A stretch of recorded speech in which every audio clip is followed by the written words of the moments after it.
Ketua, kedengaran nggak suara saya, Ketua? Dengar, Pak. Baik, tutup semua audionya. Baik. Sebagaimana yang saya katakan pada awal-awal kuliah, agar setiap orang memiliki buku Walpole tersebut. Tolong tunjukkan bukunya.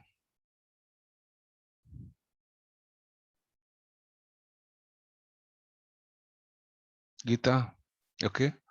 Stefan Rodame Tofindo, Tom Firmando, oke.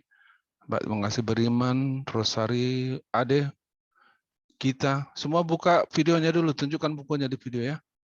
Gita mana bukumu? Belum ada. Omi Rais. Oke. Oke, Marito, Free, Salma. Salma.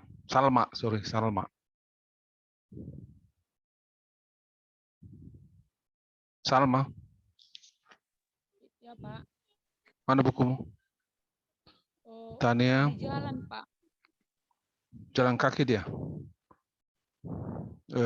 Daniel, ya. Daniel. Apa, Pak? Besok, Pak. Oke, Petrus. Besok sampai. Tatis tadi udah ya, Tatis Manis ya, Titis Manis. Ini, Pak. Oke ya. Petrus tadi mana? Ini, Pak. Oke. Marta sudah oke. Dimas. Oke. Sarasi. Proses, Pak. Gunawan.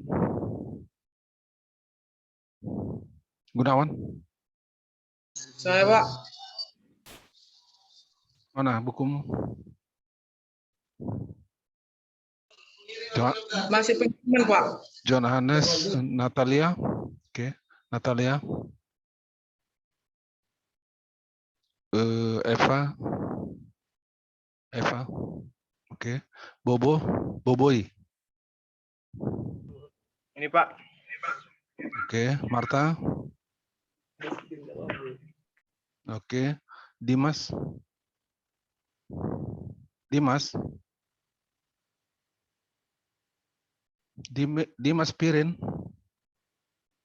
Oke. Siapa lagi nih? Agria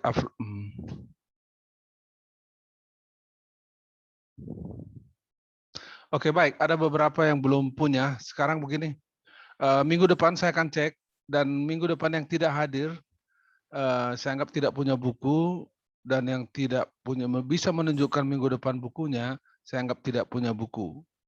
Dan itu akan berpengaruh terhadap persepsi saya terhadap kalian yang tidak punya buku itu. Dan itu akan berpengaruh kepada nilai sikap. Ya. Jadi masih saya kasih 1 minggu lagi. Nggak ada alasan lagi. Itu karena itu bisa dipinjam, dan itu sangat menentukan buat kalian. Apa yang kalian pelajari kalau tidak ada buku? Dari awal sudah saya katakan bahwa itu wajib, ya. Nggak bisa kalian dapat ilmu dari awang-awang. Jangan tunjukkan kebandelan kalian kepada saya kalau ada yang mencoba bandel, ya. Tunjukkanlah kehebatan kalian melalui nilai kalian, keseriusan belajar, ya. Baik.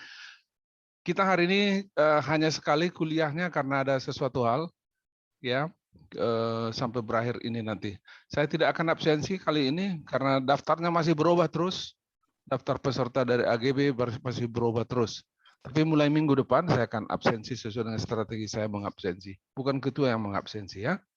Dan kemudian ini saya rekam, jadi kalian bisa melihatnya nanti di YouTube. Saya akan share nanti malam atau kapan. Tapi yang penting kalian subscribe aja dulu supaya tahu kalian kapan ku masukkan. Ya, langsung ada pemberitahuan. Menurut penelitian saya pada ada abang-abang kelas kalian yang lalu yang mempunyai nilai tinggi, saya tanya, setelah nilai diumumkan, saya tanya, apakah kalian pernah melihat di YouTube setelah perkuliahan? Rata-rata mereka beberapa kali melihat setiap topik pelajaran itu di YouTube saya. Tapi tidak harus. Ini bukan kewajiban, jangan salah sangka kalian. Tetapi kalau kalian ingin melihatnya, silakan. Mengapa saya tidak posting videonya di grup WA? Nggak sanggup HP kita menampung keseluruhan topik mata kuliah itu bisa jebol. Dan itu merusak HP kalian dan merusak HP saya. Nah, kalau itu saya buat di YouTube, kalian di mana-mana pun, di mana ada signal gratis, bisa melihatnya kapan saja pun. Misalnya di kampus kan gratis ya, kalian bisa melihatnya. Atau dimanapun di stasiun segala macam lah. Itu alasannya mengapa saya buat itu di YouTube. Baik, kita masuk ke pendahuluan. Lihat di halaman 1. Nah, bagi adik-adik yang sudah punya buku, lihat di halaman 1. Ya, dan seterusnya. Ya. Jadi sambil belajar kita sambil share screen, dan biasanya share screen nggak lengkap. Dalam artian hanya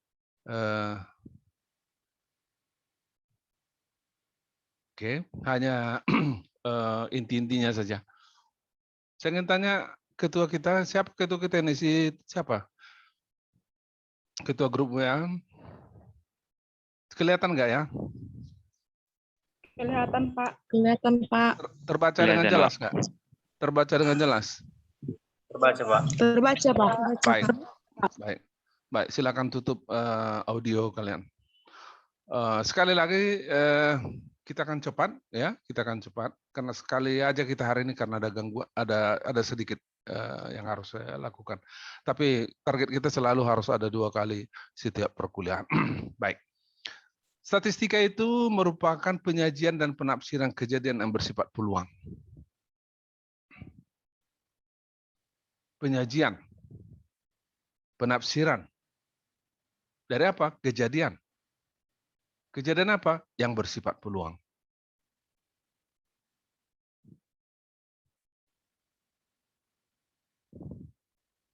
Apa yang dibutuhkan?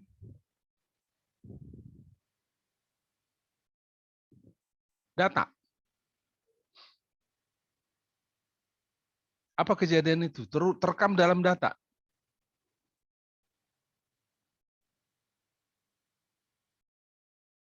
Ada yang disebut dengan data numerik. Pengertian umumnya adalah hasil cacahan, hasil pencatatan, atau hasil pengukuran.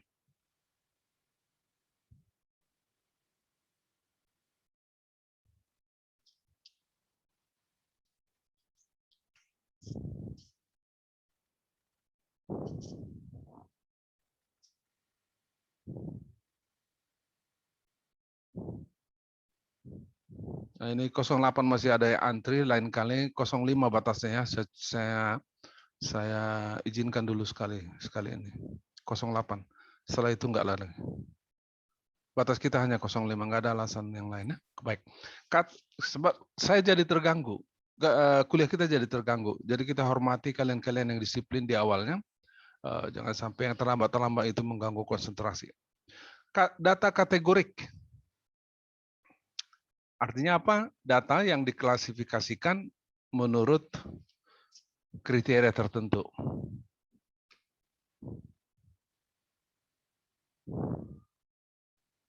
Sebentar dulu ya, sebentar dulu pas ada ini tamu sebentar biar aku bilang ada pekerjaannya sebentar.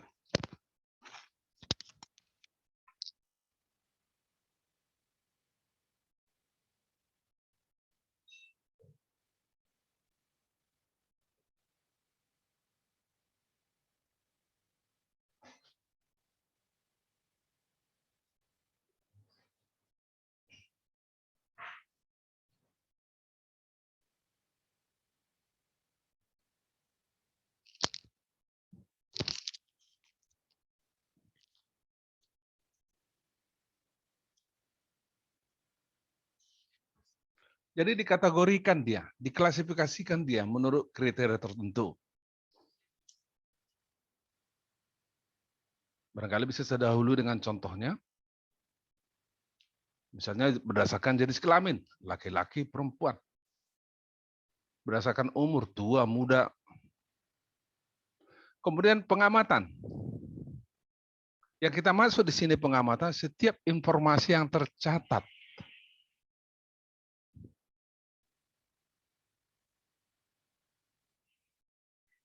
Setiap informasi yang tercatat.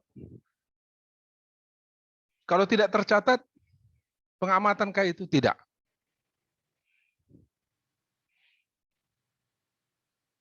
Tercatat di otak bukan pengamatan. Nah, tercatat itu di kertas atau di laptop atau di mana ada media yang mencatatnya.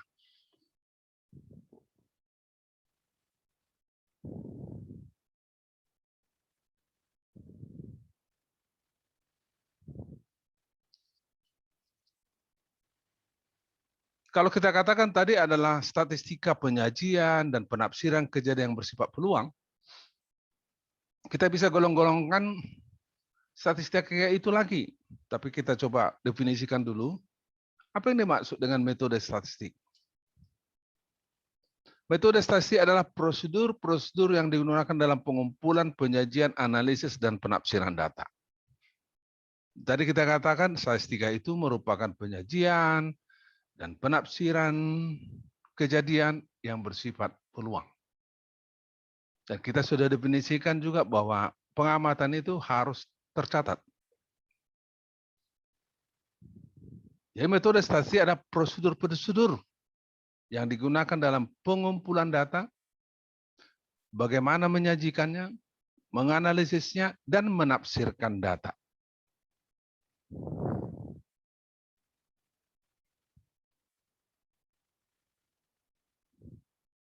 Kalau tadi di awalnya saya katakan,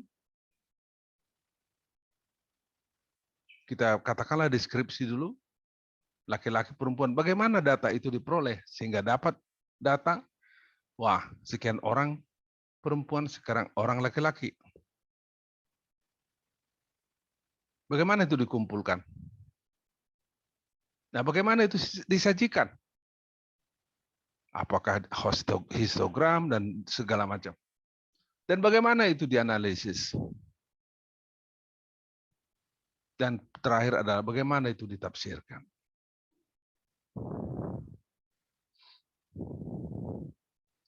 Oleh karena itu, metode statistik itu ada dua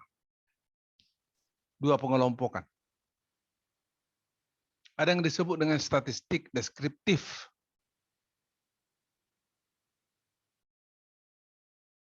Ada yang disebut statistik inferensia. Bisa juga disebut inferensia statistik. Jadi boleh di depan kata statistiknya statistik inferensia atau inferensia statistik. Apa itu masing-masing? Statistik deskriptif atau statistik ini sering juga di bahasa Indonesia disebut statistika. Menurut kaidah bahasa Indonesia, kalau sudah berakhiran A, berarti dia ilmu. Ekonometrika, matematika, genetika. Jadi kalau bahasa Inggrisnya berakhiran C, maka dalam bahasa Indonesia diterjemahkan menjadi A. Akhirannya itu. Jadi statistik dalam bahasa Inggris diterjemahkan menjadi statistika. Kalau deskriptif statistik dalam bahasa Inggrisnya, maka kita terjemahkan menjadi statistika deskriptif. Apa itu pengertiannya? Statistika deskriptif berarti metode-metode yang berkaitan dengan pengumpulan, penyajian suatu gugus data, sehingga memberikan informasi yang berguna.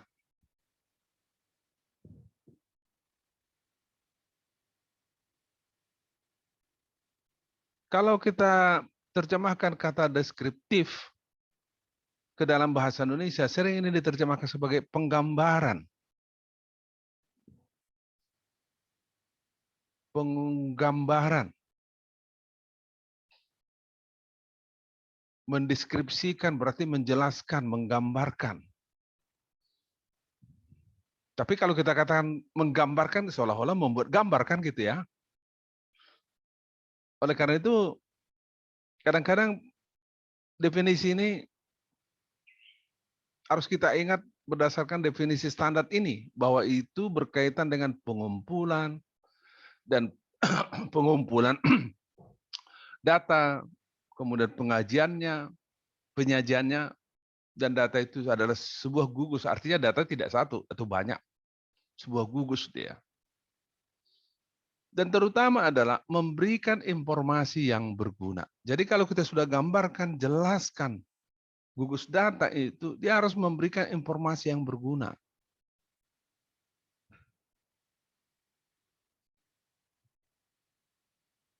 Berguna.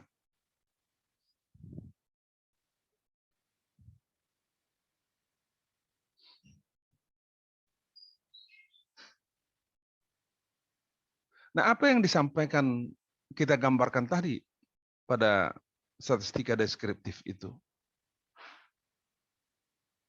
Ya hanya menggambarkan data itu saja.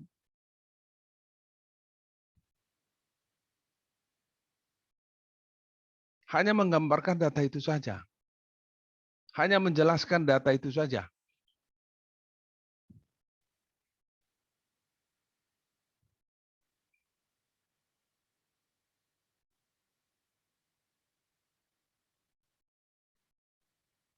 Sama sekali tidak menggambarkan di luar data itu.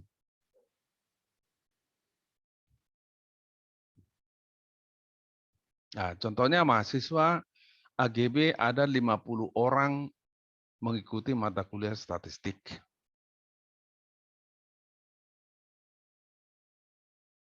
Didatalah IP-nya. Dari 50 orang ini, digambarkanlah, dikumpulkan, digambarkan, dijelaskan sebermakna. Hanya dijelaskan mengenai data itu statistika deskriptif. Tidak menjelaskan tentang mahasiswa AGB secara keseluruhan. Jadi data yang dijelaskan itu hanya mengenai 50 mahasiswa AGB itu saja.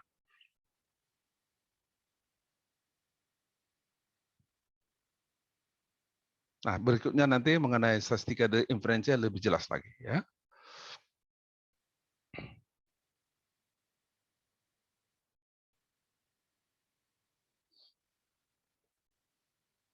Bagaimana menjelaskannya? Bagaimana mendeskripsikannya? Ya, dapat disusun berupa tabel. Seperti pada halaman 3.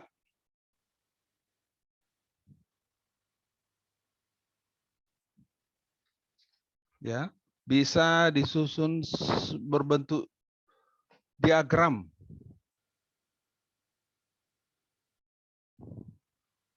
Seperti gambar 1-1 pada halaman 4.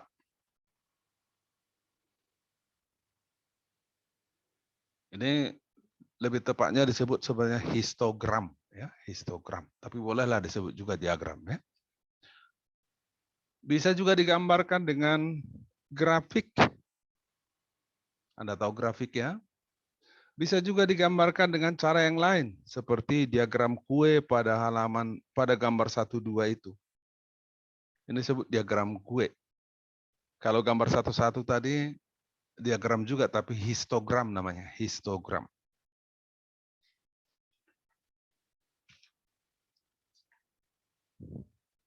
Seperti ini ya, saya foto dari buku tersebut. Ini digambarkan tabel, histogram, dan diagram kue yang di bawah.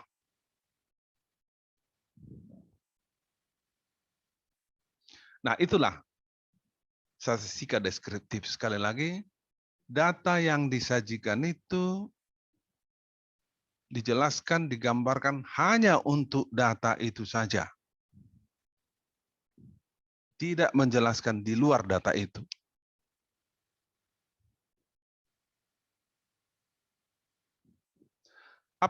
Bagaimana dengan statistika inferensia atau inferensia statistik? Yaitu semua metode yang berhubungan dengan analisis sebahagian data. Untuk kemudian sampai pada peramalan atau penarikan kesimpulan mengenai keseluruhan gugus data induknya.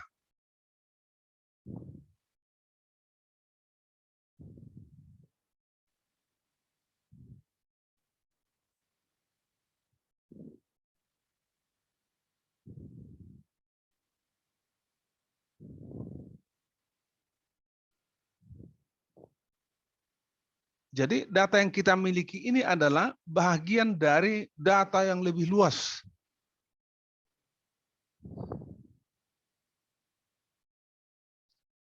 Dan data ini yang kita miliki ini kita gunakan untuk menarik kesimpulan tentang data yang dengan induknya atau gugus data induknya atau keseluruhan.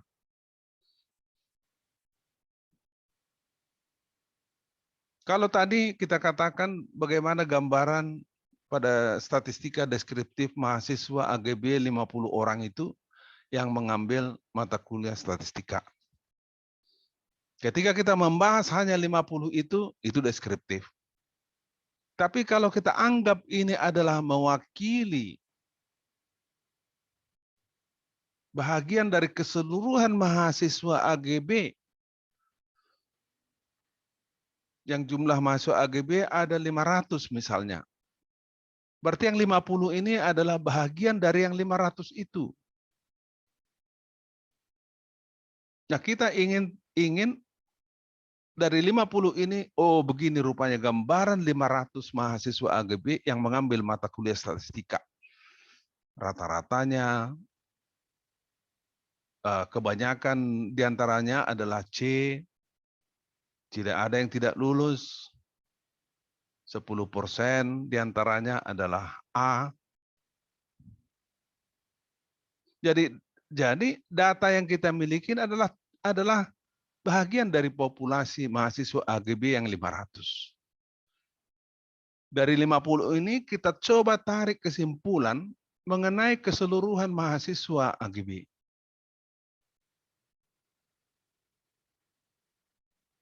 Kalau boleh kita katakan ini adalah data contoh. Sedangkan keseluruhan mahasiswa AGB itu adalah populasinya. Gugus induknya.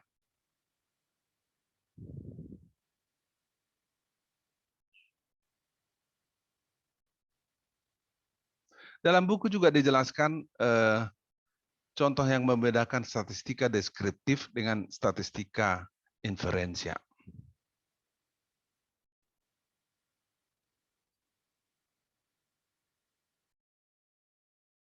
Karena ini sangat mendasar, saya ulangi lagi untuk bisa membedakan statistika deskriptif, statistika inferensia. Dengan saya tadi sudah mau memberikan istilah baru, contoh dan populasi. Sekarang kita coba lagi memberi contoh lain, memberi padanan lain sehingga lebih jelas. Misalkan semua mahasiswa IT ada 200 orang diukur tinggi badannya. Total semua mahasiswa IT ada 200 orang. Kita ukur tinggi badan dari semua orang ini.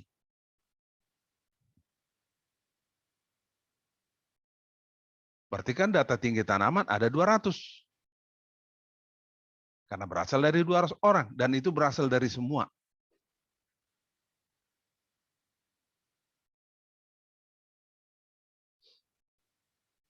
Dengan kata lain, datanya itu terhingga.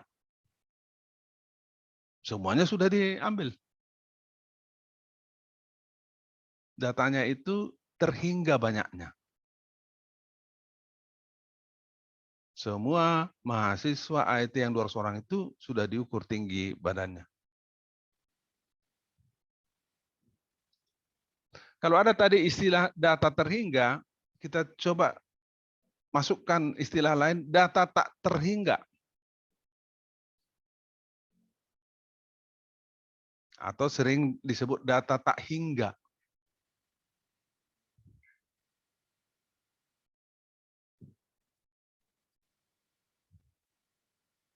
Misalkan kita melemparkan sepasang dadu. Kita punya dadu, dadu kalian tahu, ya. Kita melemparkan sepasang dadu tak terhingga kali. Tak terhingga kali artinya banyak sekali. Saking banyaknya, sudah sulit kita mencatatnya, maka disebut tak terhingga. Sehingga kita memperoleh gugus data tak terhingga.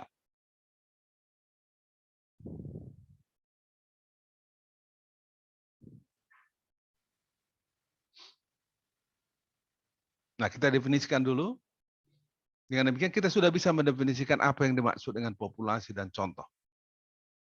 Populasi adalah keseluruhan pengamatan yang menjadi perhatian kita.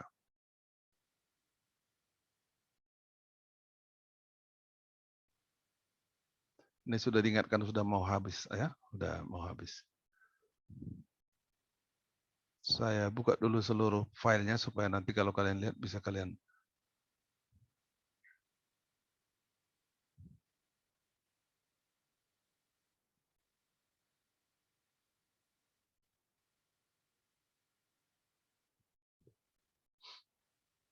Itulah populasi. Keseluruhan pengamatan yang menjadi perhatian kita. Jadi AET, karena itu semuanya, maka itulah populasi. Yang disebut populasi AET. Ada ukuran populasi, yaitu banyaknya pengamatan atau anggota suatu populasi. Berapa tadi mahasiswa AET? 200. Berarti ukuran populasi 200. Ukuran populasi 200.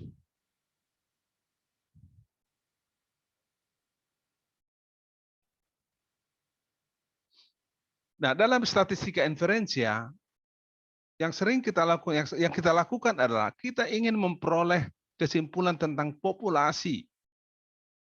Meskipun kita tidak mungkin atau tidak praktis mengamati atau mengukur keseluruhan anggota populasi.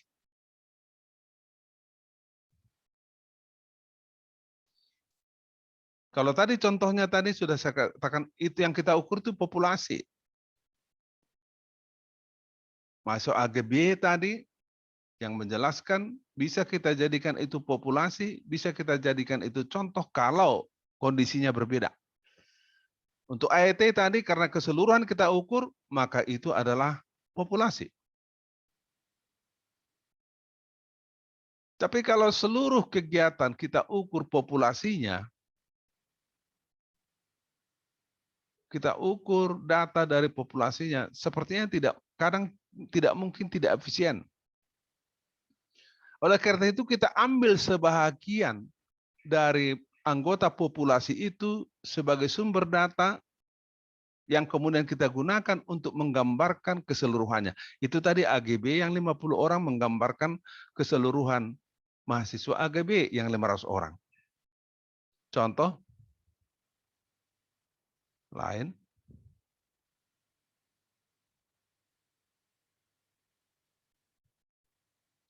Misalnya ada sebuah pabrik. Berapakah ingin menentukan berapakah umur rata-rata lampu pijar? Ya pastilah tidak mungkin semua lampu pijar itu diuji. Kalau semuanya diuji, semua itu kan berarti populasi. Kalau semuanya diuji, apalagi yang dijual? Setiap dihasilkan lampu diuji, ya rusak. Setiap lampu diuji, rusak. Kalau seluruh lampu pijar itu dijadikan bahan uji, nggak ada yang dijual. Oleh karena itu diambillah sebahagian saja. Nah itu yang disebut sebagai contoh. Diambil sebahagian saja dari lampu pijar yang dihasilkan sebagai contoh dari populasinya dan menarik kesimpulan dari situ tentang keseluruhan lampu pijar.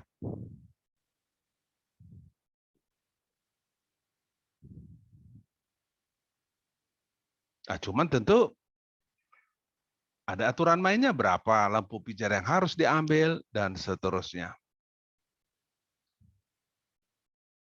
Di dalam buku itu ada penjelasan tentang lampu pijar itu, ya, lampu pijar itu. Oke.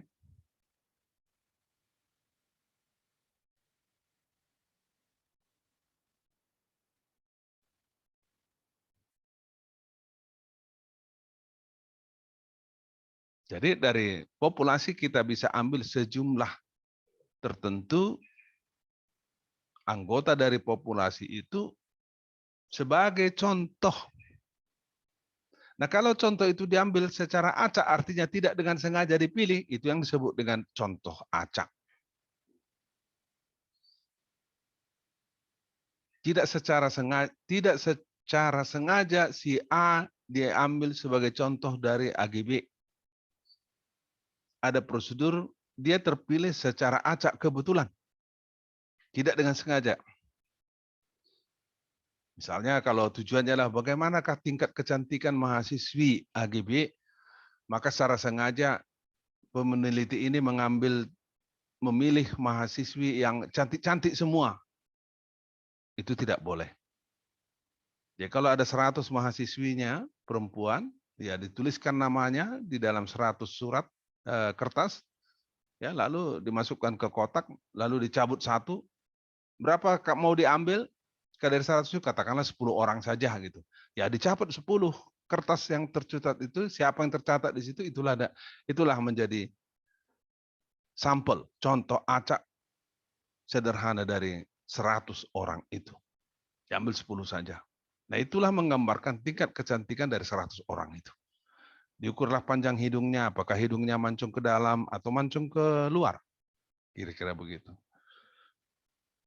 Maka disimpulkanlah, oh panjang hidungnya mahasiswi Fakultas Pertanian secara keseluruhan dari 10 ini adalah sekian sentimeter. Kira-kira begitu. Nah, di mana bisa digunakan statistika? Di seluruh kehidupan, aspek kehidupan dapat digunakan statistika ini. Seluruh aspek kehidupan. Ekonomi, sosial, budaya, agama, apalagi politik, semua bisa digunakan. Bagi mahasiswa yang sedang PDKT, pendekatan terhadap mahasiswi, mau ingin pacaran, juga bisa menggunakan ini. Berapakah peluangnya untuk menjadi pacar dari seorang perempuan? Berkacalah dia, oh ya aku punya mobil. Oh ya aku pandai. Nah, dihitunglah peluangnya. Oh ya kemungkinan besar aku akan bisa berpacaran dengan dia. Berapa besarkah peluangku untuk lulus dalam 4 tahun? Nah, bisa juga. Pokoknya dalam seluruh aspek kehidupan, statistika ini bisa digunakan. Mulai dari non-ilmiah hingga ilmiah. Mulai dari berbau sosial hingga eksakta.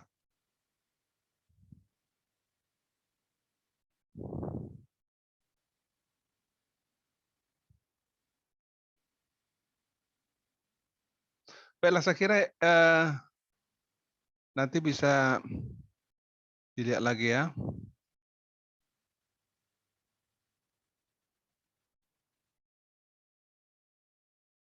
Baik, coba hidupkan apanya dulu, videonya masing-masing.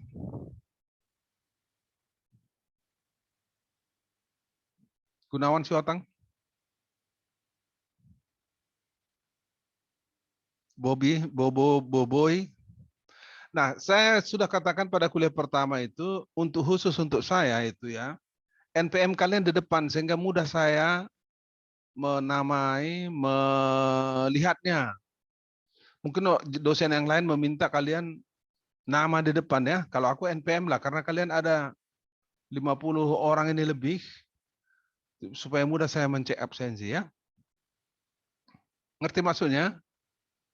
Jadi misalnya, misalnya ini Juliadi Panggabian, nggak ada NPM-nya sama sekali. Capek kali aku nanti mencarinya. Ya, seharusnya adalah NPM lalu nama Juliadi, gitu ya. Oke.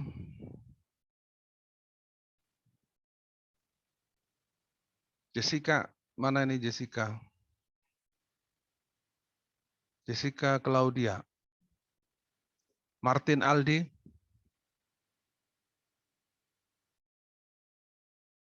Jessica. Nah, berikutnya nanti ya. Ya, yang seperti ini langsung saya akan buat pengurangan pada sikap dan kemudian boleh jadi saya langsung akan membuat dia tidak hadir, absen, ya. Jadi kalau sudah saya ingatkan berkali-kali, jangan sesalkan saya kalau membuat tindakan. Saya katakan bahwa kalian boleh menutup